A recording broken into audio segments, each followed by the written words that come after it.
আলহামদুলিল্লাহ, এতক্ষণ পর্যন্ত আপনারা হাদিস এবং কোরআনের আলোকে অনেক কথা শুনেছেন, সাথে সাথে আপনাদের প্রিয় সম্পদ, মহব্বতের সম্পদ আল্লাহর রাস্তায় ব্যয় করেছেন। আর যোগ্যতম সভাপতির সভাপতিত্বে জলসা এখন এই পর্যন্ত এসে পৌঁছেছে।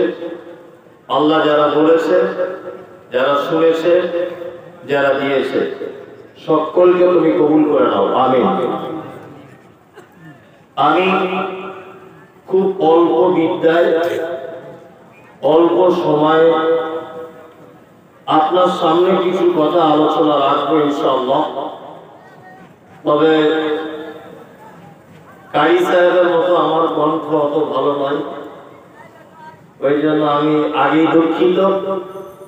আর আমি একটা করে বলি, এগুলো সবাই সোশ্যাল মিডিয়াতে দেখেছেন, তার ব্যতিক্রম কিছু হবে না, সেই রকমই আলোচনা কিছু রাখবো ইনশাআল্লাহ।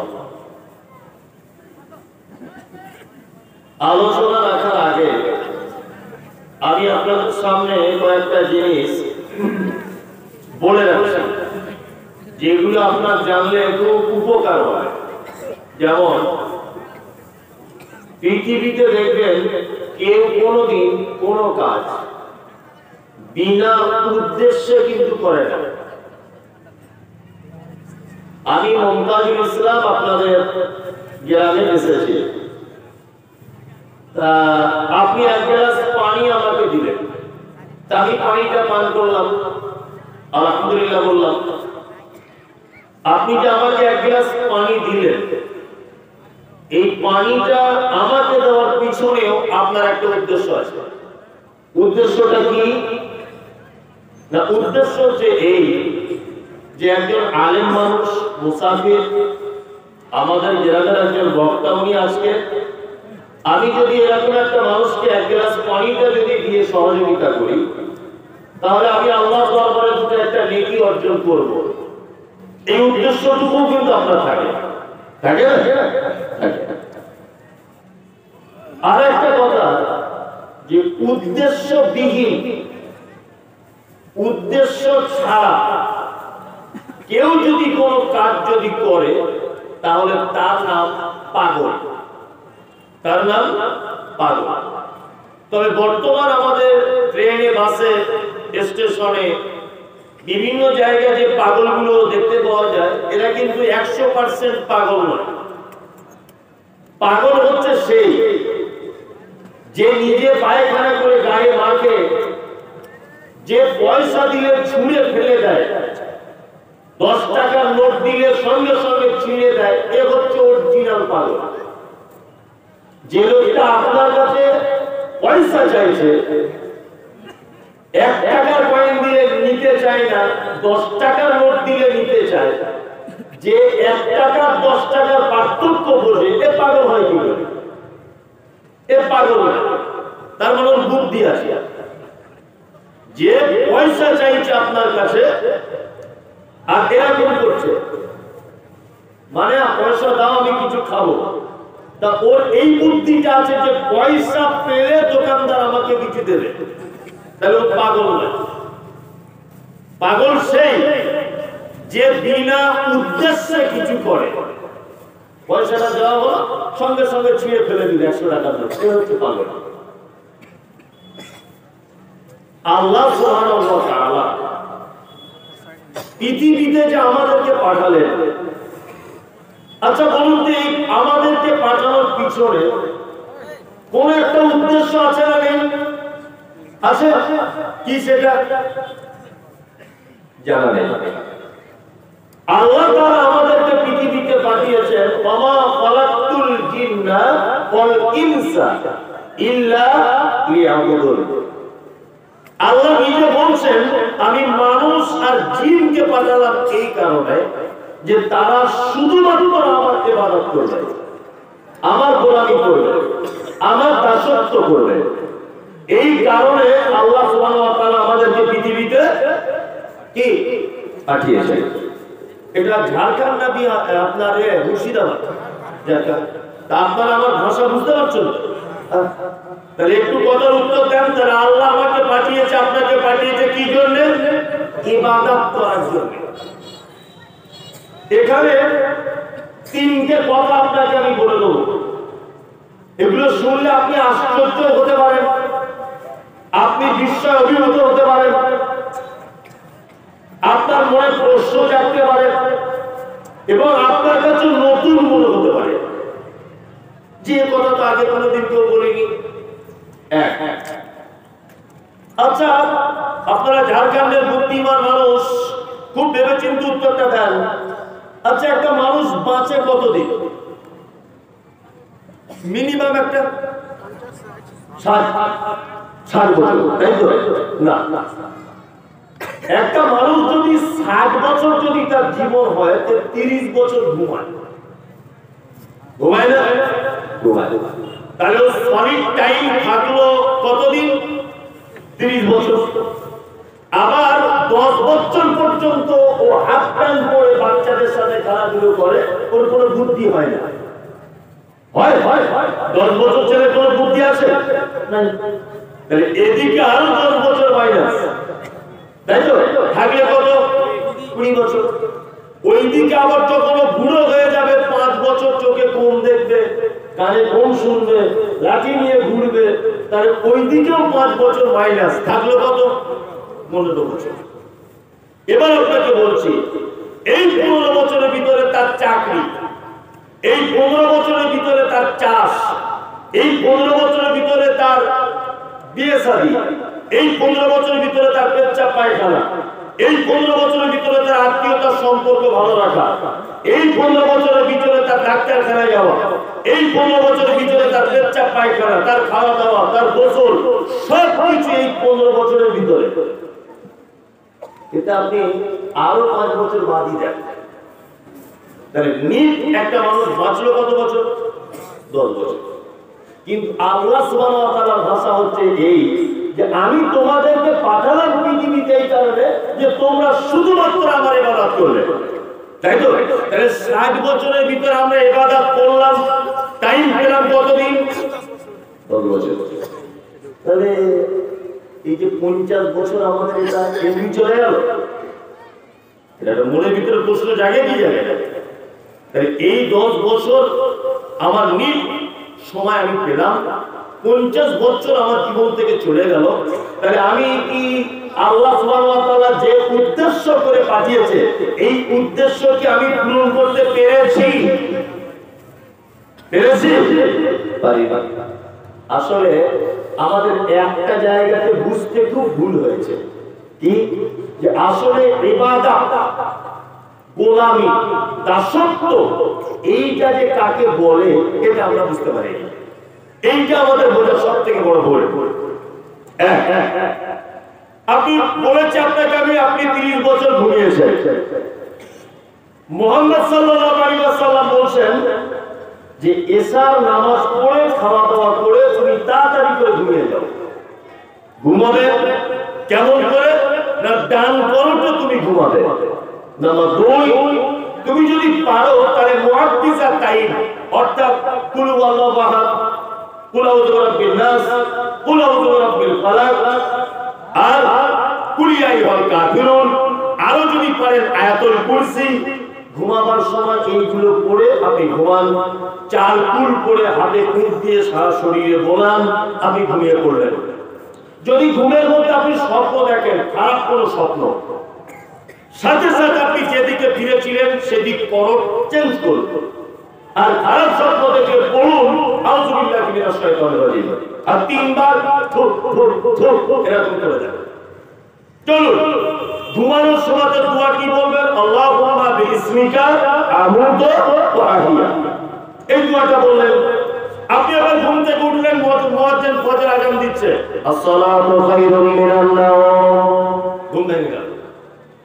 ঘুম ভেঙে যাওয়ার সাথে সাথে আলহামদুলিল্লাহিল্লাযী আহইয়ানা বা'দা মা আমাতানা ওয়া ইলাইহিন নুশুর, এই দোয়াটা বলবেন। আর ওযু করার আগে, কোনো জিনিসে হাত দেওয়ার আগে, কোনো কিছু খাওয়ার আগে আপনার হাতটা কবজি পর্যন্ত ধুয়ে নেবেন। কারণ রাতের বেলা আপনার হাত কোথায় ঘোরাঘুরি করেছে এটা আপনি ঘুমের ঘরে জানেন না। জানেন না। আপনি যদি এইভাবে ঘুমান আর এইভাবে যদি ঘুম থেকে ওঠেন, আমি মমতা বিন ইসলাম আপনাকে পরামর্শ দিয়ে গেলাম, আপনার 30 বছর ঘুমানোটাও ইবাদত। কি বললাম বুঝলেন? 30 বছর ঘুমানোটাও ইবাদত। আমরা একটু ভুল বোঝার কারণে আমরা ইবাদতের ব্যাখ্যা করতে পারিনি। আপনি 1 গ্লাস পানি পান করবেন, খুব পিপাসা লেগেছে, আমরা দাঁড়িয়ে পানি পান করি, কেউ বসে করি, করি না? করি। আমি আপনাকে বলে দিচ্ছি আজকে 6টা পদ্ধতি। ডান হাতে পান করবেন, বিসমিল্লাহ বলে পান করবেন, দেখে পান করবেন পানিতে কিছু আছে কিনা, 3 নিঃশ্বাসে পান করবেন, ডান হাতে পান করবেন, পান করা হয়ে গেলে আলহামদুলিল্লাহ বলবেন। আপনি যদি এই পদ্ধতিতে 1 গ্লাস পানি যদি পান করেন, তাহলে আপনি একটা সুন্নত জারি রাখলেন, সাথে সাথে মুহাম্মদ সাল্লাল্লাহু আলাইহি ওয়াসাল্লামের এই পদ্ধতি মেনে চলার কারণে আপনি ইবাদতে নেকি পেয়ে গেলেন। কি বললাম বুঝলেন? আচ্ছা, তাহলে দুটো কথা বলে দিলাম, একটা হচ্ছে ইবাদত আর আরেকটা হচ্ছে কেন তৈরি করা হয়েছে। আরেকটা মাঝখানে কথা আপনাকে বলে দিই, তাহলে আরো ব্যাপারটা ক্লিয়ার হবে।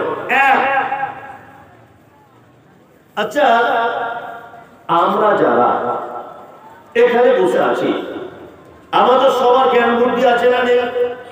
আছে। তাহলে আপনাদেরকে আরেকটা আপনার জ্ঞান থেকে উত্তর দিতে হবে। পৃথিবীতে মানুষের সংখ্যা বেশি না অন্যান্য প্রাণীদের সংখ্যা বেশি?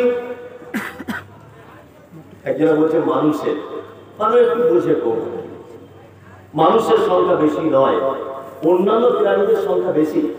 বেশি না? আপনি যখন বাড়িতে ঘুমান, মশারি টানিয়ে তো ঘুমান।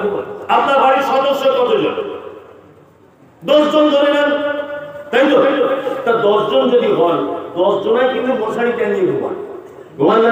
তাহলে আপনার বাড়িতে নিশ্চয়ই মশা 10 পিস নেই, আছে কত? 10,000।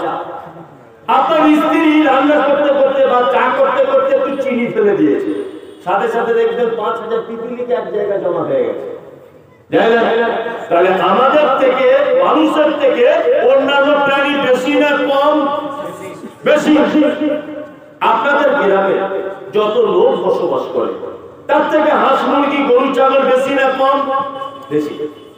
একটা মেয়ে ছেলের বাড়িতে মুরগি আছে 25-30টা, আর ওর বাড়ির মেম্বার 5 জন, তাই না? এবার আল্লাহ তাআলার ভাষা শুনুন।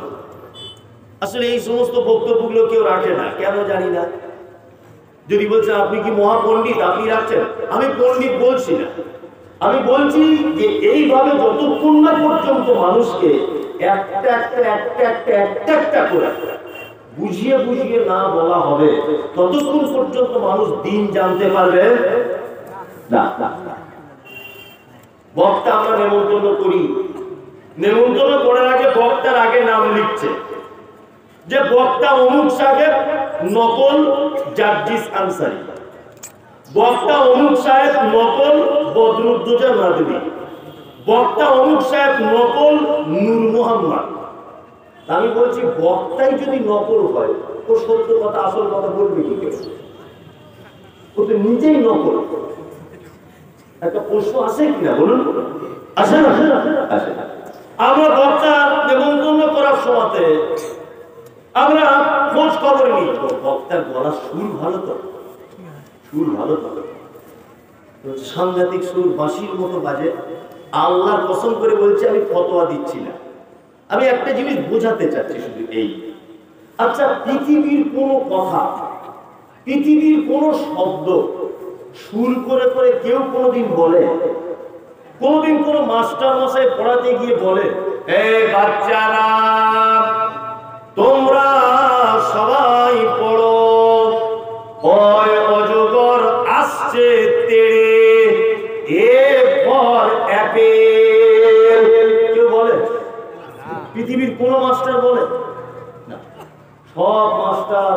আপনি কোর্টে যান, আপনি বড় বাবুর কাছে যান, আপনি মন্ত্রীর কাছে যান, আপনি যত ধনী লোক, যত উচ্চ পদস্থ মানুষের কাছে যান, একটা একটা আস্তে আস্তে বুঝিয়ে বুঝিয়ে আপনাকে বলে। কিন্তু আমরা এত পাগল, আমরা শুধু ধর্মের কথা শুনতে গিয়ে একটু সুর না হলে ভালো লাগে না, তাই না? তার মানে এটা আমাদের পাগলা।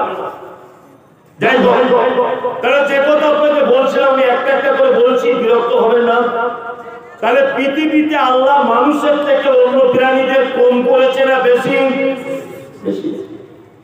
আল্লাহর ভাষা শুনে আল্লাহ তাআলা বলছেন ইসসাবিহু লিল্লাহি মা ফিস সামাওয়াতি ওয়া মা ফিল আরদ। পৃথিবীতে, আসমানে, জমিনে, পাহাড়ে, নদ নদী, সাগর মহাসাগর, যেখানে যেভাবে যারা যে পদ্ধতিতে বসবাস করে, আল্লাহ তাআলা বলছেন ইসসাবিহু, সবাই তারা আমার তাসবিহ। তার মানে মানুষ ছাড়া অন্যান্য প্রাণী আল্লাহর প্রশংসা, আল্লাহর তাসবিহ করে কি করে না? করে। তাহলে এতগুলো পিপিলিকা, এতগুলো হাঁস মুরগি, এত গরু, এত ছাগল, এত ষাঁড়পোকা, এত মাছি, এত মৌমাছি, এত জঙ্গলের প্রাণী, সবাই আল্লাহর ইবাদত করে কি করে না? করে। মুরগি তার ভাষাতে করে, গরু তার পদ্ধতিতে করে, মাছি তার ঢঙে করে, মৌমাছি আর এক রকমের করে। করে কি করে না? করে। পৃথিবীর এত প্রাণী ইবাদত করার পরেও আল্লাহ সুবহানাহু ওয়া তাআলার মন ভরল না। এই আমাদের মতো গুনাহগার, বদমায়েশ, চিটিংবাজ, পাটপাট, এই খুনি, ধর্ষক, বেঈমান আমাদের মতো লোকগুলোকে পাঠানো হলো কেন? প্রশ্ন জাগে কি জাগে না? যে আল্লাহর এত ইবাদত করছে অন্যান্য প্রাণীরা, তাও আল্লাহর মন বললো না, আমাদের মতো লোকগুলোকে পাঠানো হলো কেন? এই যে প্রশ্নটা জাগে কি জাগে না? জাগে। আসলে ঘটনা হচ্ছে যে মানুষের পক্ষে যেটা সম্ভব সেটা গরিব পক্ষে সম্ভব নয়। কি বললাম বুঝলেন? আল্লাহ আমাদের গোলামি করার জন্য পাঠিয়েছে, এটা 100% ঠিক। কিন্তু আল্লাহ আমাদেরকে আরো অনেক দায়িত্ব দিয়েছেন, অনেক দায়িত্ব। এই দায়িত্ব লিইসবিরাহু আলা দীনি কুল্লি। আল্লাহ বলছে পৃথিবীতে মানুষ তোমাকে পাঠানো হয়েছে এই কারণে যে সারা পৃথিবীর সমস্ত মতদর্শের উপরে, সমস্ত ধর্মের উপরে ইসলাম যে শ্রেষ্ঠ, এইটা প্রমাণ করার জন্য পৃথিবীতে মানুষ জাতিকে আমি আল্লাহ তৈরি করেছি, যেটা গরুর পক্ষে সম্ভব নয়, ছাগলের পক্ষে সম্ভব নয়, হাঁস মুরগির পক্ষে সম্ভব নয়। এটা সম্ভব কার পক্ষে? মানুষের পক্ষে। তাহলে আমাদের দ্বারাতে ইসলাম যে শ্রেষ্ঠ, এইটা আল্লাহ প্রমাণ করতে চেয়েছেন, তাই না? তাই তো? আচ্ছা, ইসলাম শ্রেষ্ঠ ধর্ম, এটা বিশ্বাস আছে না নেই? কার কার বিশ্বাস আছে? তুলুন তো, তুলুন।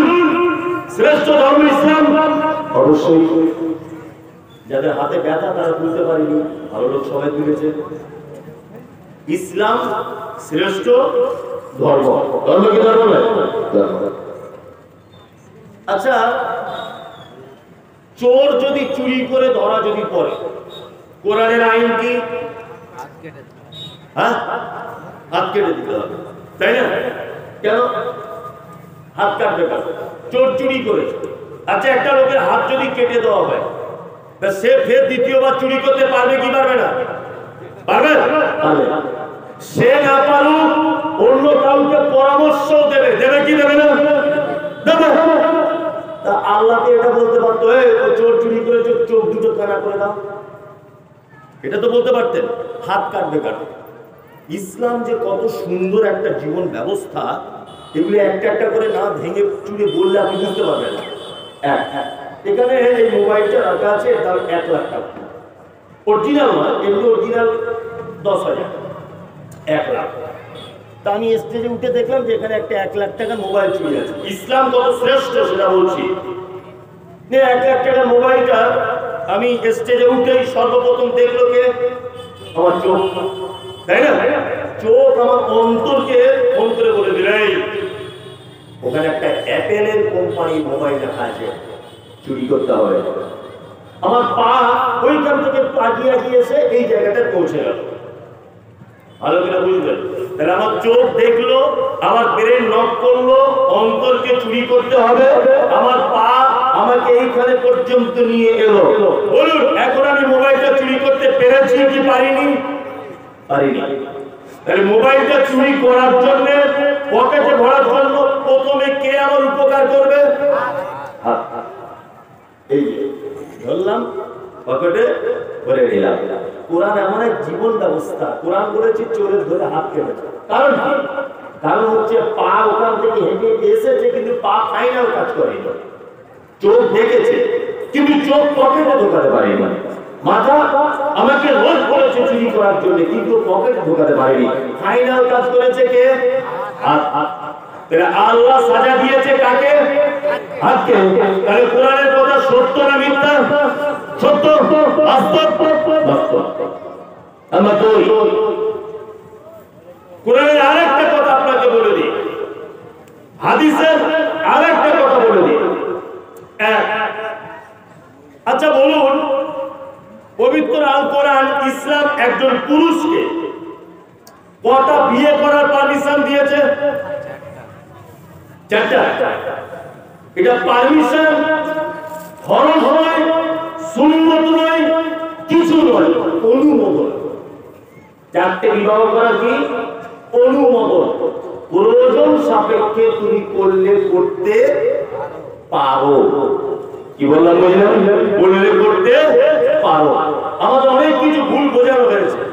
আচ্ছা বলুন, দাড়ি এটা রাখা সুন্নত কি সুন্নত নয়? অনেক মানুষের ভিতরে, আপনি না রাখেন, কিছু মানুষের ভিতরে দেখতে পাওয়া যায় কি যায় না? যায়। দাড়ি কিছু লোকের মুখে দেখতে পাওয়া যায় না? যায়। দাঁত মিসওয়াক এটা করে সুন্নত কি সুন্নত নয়? সুন্নত। আপনি না করেন, কিছু লোককে করতে দেখতে পাওয়া যায় কি যায় না? যায়। পাগড়ি মাথাতে পড়া খুব ভালো, এটা পাগড়িওয়ালা কিছু লোক দেখতে পাওয়া যায় কি যায় না? যায়। তা বিয়ে করা যদি ইসলামের চারটা যদি ফরজ হতো, ইসলামের চারটে বিয়ে করা যদি সুন্নত যদি হতো, তাহলে এইরকম অনেক লোককে খুঁজে পাওয়া যেত যে চারটে বউ নিয়ে জলসা শুনতে এসেছে। আচ্ছা এবার বলুন, আপনাদের গ্রামের কিছু লোক তারা দাতন করে কি করে না? আপনাদের গ্রামের কিছু লোকের দাড়ি আছে কি নেই? আপনাদের গ্রামের কিছু লোক মাথায় পাগড়ি বা টুপি পরে কি পরে না? পরে। আপনাদের গ্রামে একটা লোক আপনি দেখান যে লোকটা চারটে বউ নিয়ে সংসার করছে? আছে আপনাদের গ্রামে? চারটে বউ একসাথে আছে? এই তার মানে বোঝা যাচ্ছে এটা ফরজ নয়, সুন্নত নয়, এই জন্য প্রতিষ্ঠা হয় না। এটা অনুমোদন, কেউ করলে করতে পারে। কেন এটা এই হুকুমটা এসেছে? আজ থেকে ১৫০০ বছর আগে, তাই তো? এইবার একটা কথা বলছি, 2022 সালের সমীক্ষা অনুযায়ী সারা ভারতবর্ষে ১,০০০ পুরুষ মানুষ জন্ম নিলে, ১,০০০ পুরুষ মানুষ যদি জন্ম নেয়, মহিলা জন্ম নিচ্ছে ১,৭০০-র মতো। কত? ১,৭০০-র মতো। বলুন, ১,০০০ পুরুষ মানুষ যদি ১,০০০ মহিলাকে যদি বিয়ে করে, তাহলে আরো ২০০, ৫০০, ৭০০ মহিলা বিয়ে করতে পাবে কি পাবে না? পাবে না। কারণ তাদের ছেলে জুটবে না। তারা কি করবে না? তারা পতিতালয়ে গিয়ে ব্যভিচার করবে, যৌন বিক্রি করবে। কি বললাম? তাহলে একজন ধনী মানুষ, কোটিপতি লোক, তার স্ত্রী বাচ্চা কাচ্চা হয়নি, সে যদি মনে করে যে আমি আরেকটা বিয়ে করব, তাহলে কি কোনো ক্ষতি আছে? নাই। ইসলাম সর্বশ্রেষ্ঠ ধর্ম। আপনি একে কোন রকম ভাবে কাটতে পারবেন না। আমাকে অনেকদিন আগে, আজ থেকে ২-৩ বছর আগে সোশ্যাল মিডিয়াতে এটা অনেকবার বলেছি, তারপরে স্মরণ হয়ে গেল। একটা লোক বলছে, মৌলভী সাহেব ইসলামের সবকিছু আমি মানি, এক জায়গায় মানি না। বলছি কি মানেন না? বলছে এক জায়গাতে আল্লাহ নবী চরম অন্যায় কথা বলেছেন। নাউজুবিল্লাহ। কি অন্যায় কথা? তা বলছে কোন শীতে যদি কারোর পাছার দিক দিয়ে হাওয়া বার হয়ে যায়, অজু ভেঙে যায়, তা আল্লাহর নবী হাত পা সবগুলো ধুতে বললেন, পাছাটা কেন পানি দিয়ে ধুতে বললেন না? আপনি দাঁত বার করে হেসে দিলেন। আপনি জানেন একজন বেধর্মী লোককে প্রশ্ন করতে পারে কি পারে না? পারে। ওর টিনাল দোষ করেছে, হাওয়া বার করেছে পিছনের দিক দিয়ে। তার শীতকালে যদি কষ্ট দিতে হয় তাহলে পাছাটা ভালো করে, তলাটা ভালো করে ধুইতে হবে, তাই না? আল্লাহ নবী সাল্লাল্লাহু আলাইহি ওয়াসাল্লাম পাছা ধোয়ার কথা বললেন না। আশ্চর্য ব্যাপার। মানে প্রতিটা ব্যাপারে আপনি সায়েন্স, বিজ্ঞান, যুক্তি, তর্ক যেদিকে লাগান ইসলাম শ্রেষ্ঠ। শ্রেষ্ঠ না? শ্রেষ্ঠ। যেদিকে আপনি লাগান ইসলাম শ্রেষ্ঠ।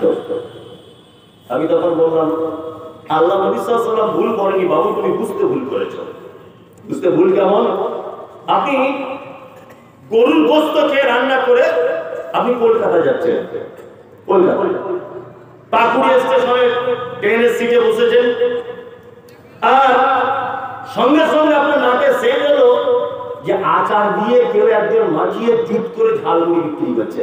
ঝালমুড়ি, ঝালমুড়ি, ঝালমুড়ি, 10 টাকা ঝালমুড়ি। আপনার মন কিন্তু বারবার চাইছে যে কি ঝালমুড়িটা খেলে হতো না। আপনি নিলেন, ঝালমুড়িওয়ালাকে ডাকলেন, এ ভাই এদিকে এসো। ও চলে এলো, আপনার হাত ঝালমুড়ি গ্রহণ করলো, খুব মজা করে চিবিয়ে চিবিয়ে চিবিয়ে চিবিয়ে খাচ্ছেন আর গান গাইছেন।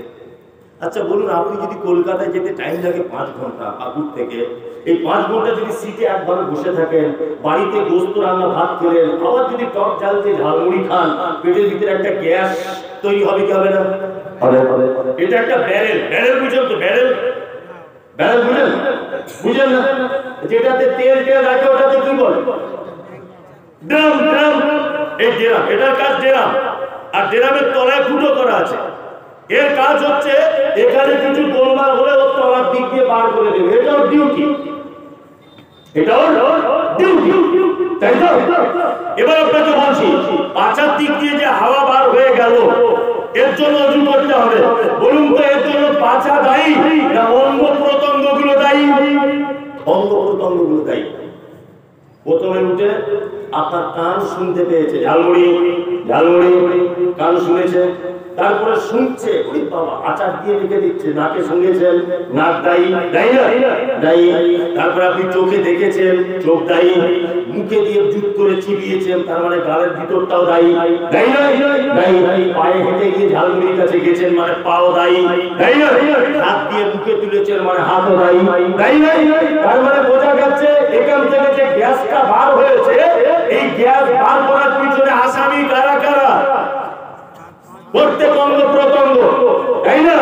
ওই জন্য মুহাম্মদ সাল্লাল্লাহু আলাইহি ওয়াসাল্লাম বলেছেন, আসামিগুলোর পৌষ মাসের কনকনে শীতে সাজা হবে, সবাইকে দিতে হবে। সবাইকে দাও।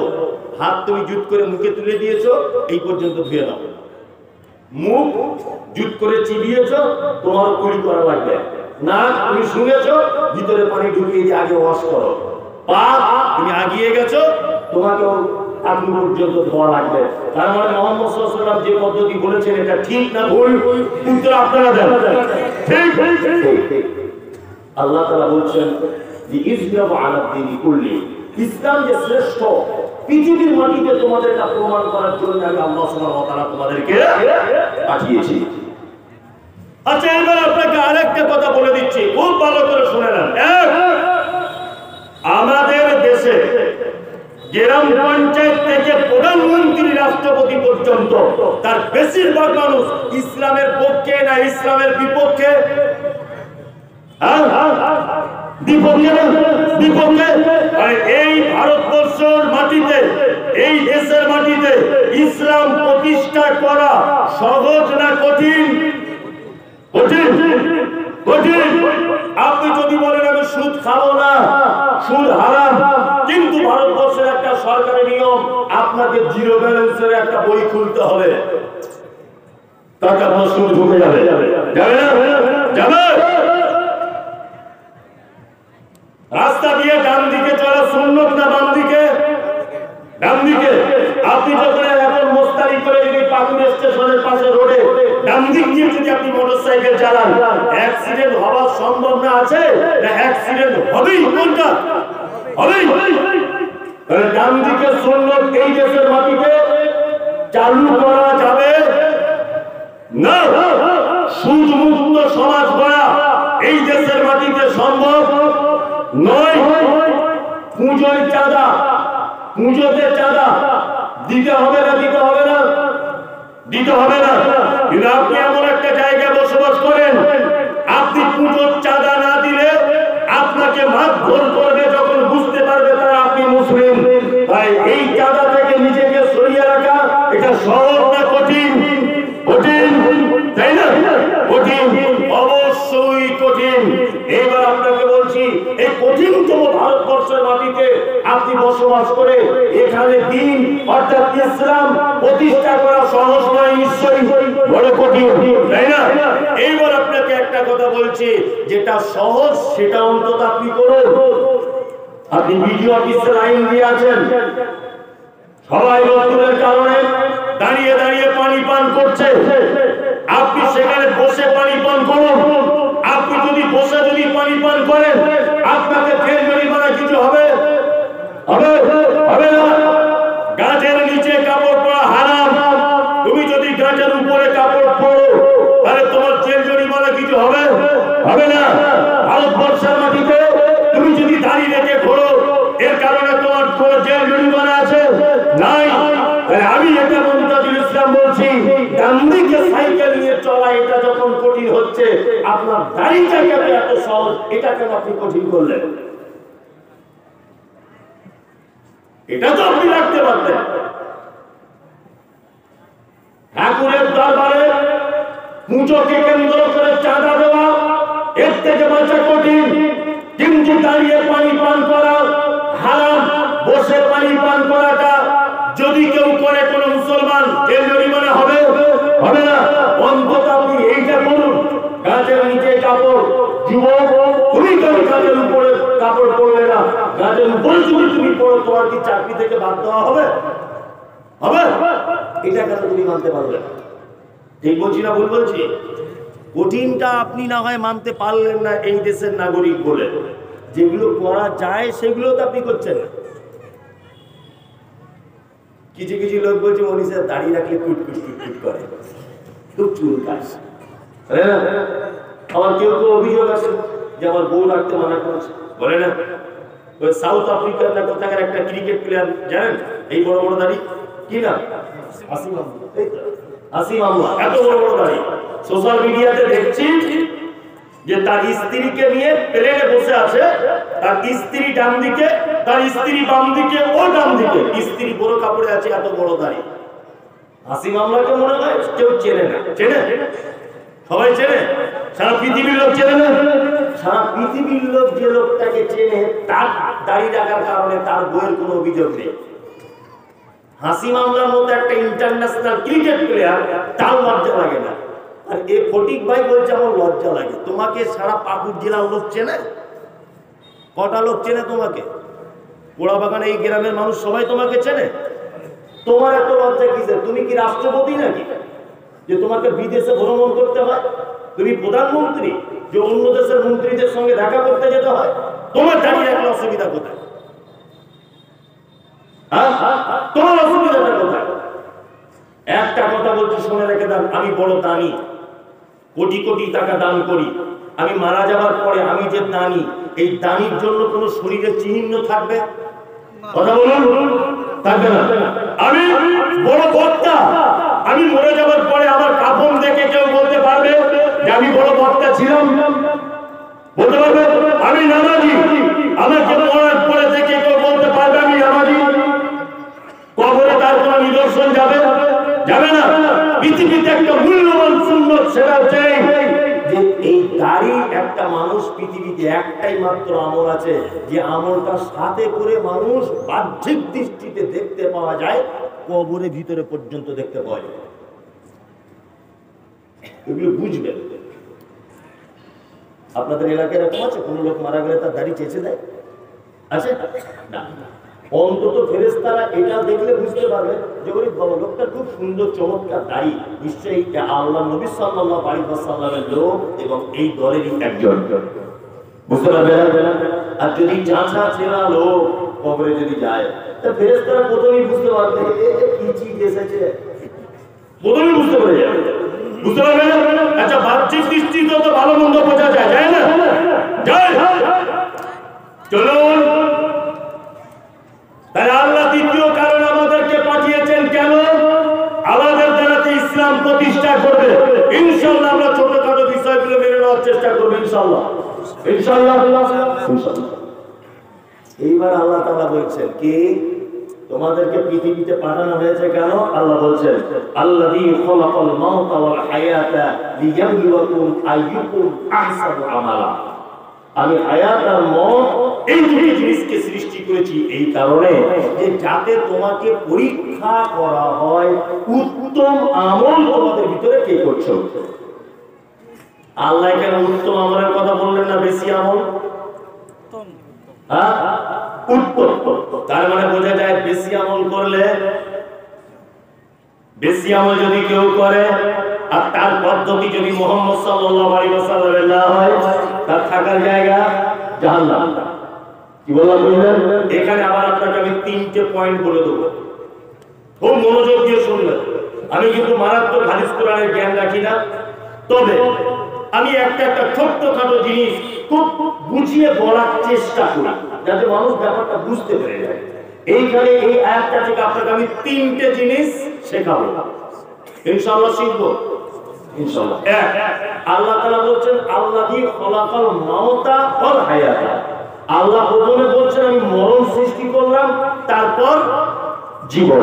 আচ্ছা, আগে মানুষ মরে না আগে মানুষ জিন্দা হয়? বলুন, যেটা ভুল হয় হবে, আমি তো মারবো না আপনাকে, বলুন।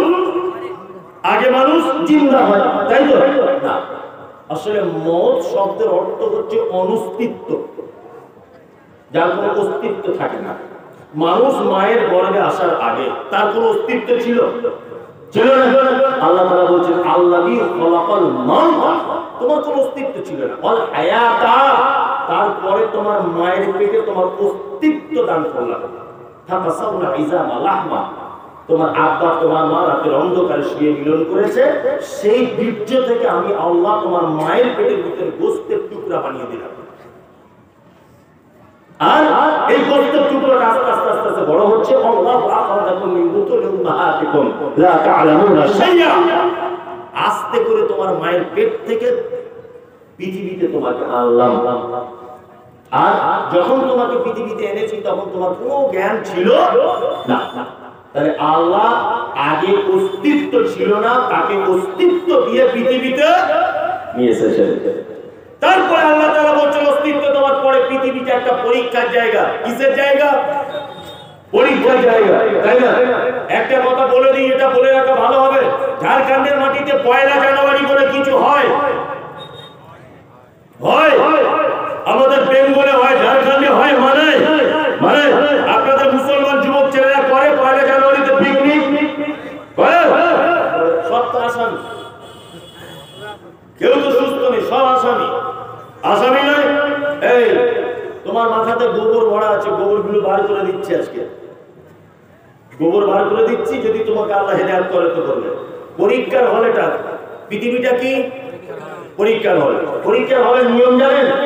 মাধ্যমিক পড়ছেন এরকম কোন ছেলে আছে বাবা? হাত তোলো তো। 7, 8 কেউ হাত তোলো, একবার তোলো। আমি কিছু বলবো না, বাচ্চা কাচ্চারা তোলো। তোমরা স্কুলে যাচ্ছ, পরীক্ষা দাও তো। পরীক্ষার কি নিয়ম? আগে দেখবে তোমাকে প্রশ্ন দিয়ে দেয়, এই প্রশ্নটা তোমার হাতে ধরিয়ে দেওয়া হলো, এটা ধরিয়ে দেওয়ার পরে কি হয়? তুমি আস্তে আস্তে করে মাস্টার বলে প্রশ্নটা ভালো করে পড়ে নাও, তারপরে উত্তর লেখো। এখানে 12টা প্রশ্ন করা আছে, 3 ঘন্টা তোমার টাইম, এই টাইমের ভিতরে উত্তর দিতে হবে। লেখা থাকে কি থাকে না? ছাত্র ভালো করে পড়ে নেওয়ার পরে আস্তে আস্তে করে খাতাতে লিখছে। 1 ঘন্টা হলো, 1 ঘন্টা পড়ে না? পড়ে। তার মানে মাস্টার কি বোঝায়? মাস্টার বোঝায় তোমার জীবন থেকে 3 ঘন্টা মূল্যবান টাইমের 1 ঘন্টা অতিবাহিত হয়ে গেছে। তাড়াতাড়ি করে তুমি তখন টাইম দেখছ আর লিখছ, খুব তাড়াতাড়ি লিখছ। আবার 1 ঘন্টা হলো, মাস্টার ঘন্টা দিয়ে বোঝাতে চাইছে তোমার জীবনে 2 ঘন্টা অতিবাহিত হয়ে গেল। 12টা যদি প্রশ্ন থাকে তাহলে ঘন্টায় 4টে করে তোমাকে লিখতে হবে। তুমি এখন টোটালে 8টা তোমার লেখার কথা, তুমি লিখেছো 5টা, এখনো 3টে, এই দিকে বাকি, ওই দিকে আরো 4টে বাকি, টোটাল 7টা কোশ্চেনের উত্তর দিতে বাকি। আর 1 ঘন্টা হয়ে গেল, ঢং করে ঘন্টা পড়ে গেল, মাস্টার তোমার কাছ থেকে খাতা ছিনিয়ে নিয়ে চলে যাবে সিগনেচার করে নিয়ে।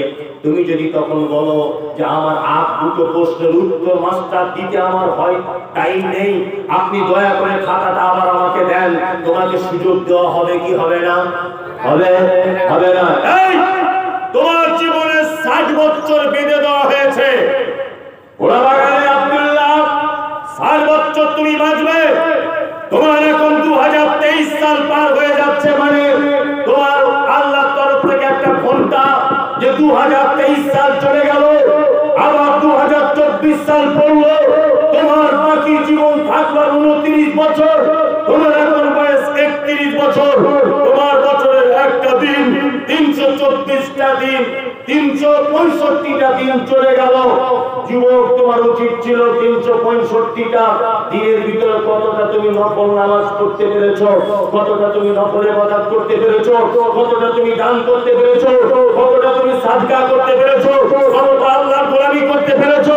এই গবেষণা করতে করতে রাতের ঘুম তোমার হারাম হয়ে যাওয়ার কথা, কিন্তু তুমি এত অসভ্য যুবক, তুমি 1 জানুয়ারিতে পিকনিক করতে ব্যস্ত হয়ে গেলে, 1 বছর তোমার জীবন থেকে কেটে গেল, তুমি তার মূল্যায়ন করলে না। ওই জন্য বলছি তোমার মাথায় গোবর ভরা আছে। তুমি পিকনিক করতে গেলে কেন? তুমি জানো 1 জানুয়ারি কাকে বলে? জানুয়ারি শব্দটা রোমানি শব্দ। রোমানের একটা দেবী ছিল, তার নাম হচ্ছে জানুস। ইতিহাস বলছে রোমান ভাষীদের একটা ধারণা, জানুস বলে এই দেবতাটা আগামী 1 বছরের কথা বলতে পারে, গত হয়ে যাবে 1 বছরের কথা বলতে পারে। পৃথিবীতে আগামীর কথা কেউ বলতে পারে? কেউ পারে না। এইটা ওদের দাবি যে জানুয়ারি মানে আগামী 1 বছরের ভবিষ্যৎ এই দেবতা বলে, গত হয়ে যাওয়া এর ভবিষ্যৎটাও আমাদের এই দেবতা জানে। ইহুদি খ্রিস্টানদের তৈরি করা জানুয়ারি, আর তুমি বাঘের বাচ্চা মুসলমান, তুমি জানুয়ারির দিনে বড় ডিজে বাজিয়ে পিকনিক করো, তোমার লজ্জা শরম আছে? যদি বলছেন মৌলভী সাহেব পিকনিক করলে জানুয়ারি মাসে ক্ষতি কি, তুমি জানুয়ারি মাসে করবে কেন? অন্য মাসে করো। আমি পিকনিকের পক্ষে নয়, যদি তোমার ধন করে ইচ্ছা যদি জাগে তুমি অন্য মাসে করো।